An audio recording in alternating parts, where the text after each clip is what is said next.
सबसे पहले आप ये समझ लो कि अगर आपने अपने लिए कोई लक्ष्य निर्धारित किया है तो आप तभी वहां तक पहुंच पाओगे अगर जो आपने काम करना शुरू किया है उसमें आपका इंटरेस्ट हो, जिसको करने में आपको मन लग रहा हो, आपको खुशी मिल रही हो।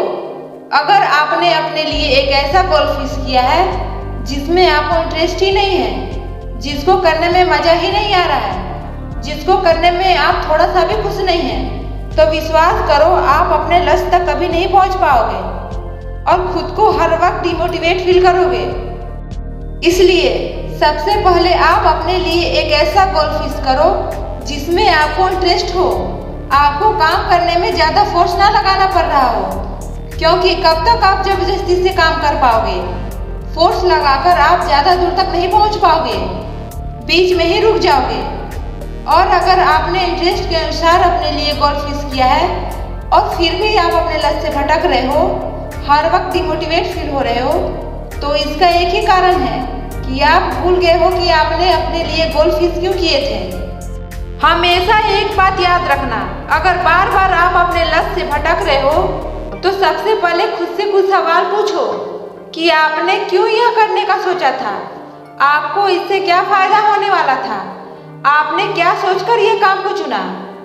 फिर देखना आप खुद को मोटिवेट फील करोगे और फिर से अपने लक्ष्य पर फोकस करने लगोगे।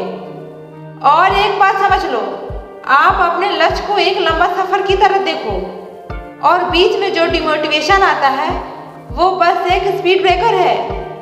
छोटे मोटे रुकावट आने पर हम यात्रा तो नहीं छोड़ते हैं ना।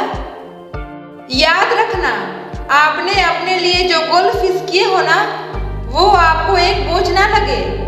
हम में से ऐसे बहुत से लोग हैं जो अपने लिए एक बहुत बड़ा गोल तो सेट कर लेते हैं, लेकिन वो खुश नहीं रहते हैं, हर वक्त टेंशन में रहते हैं।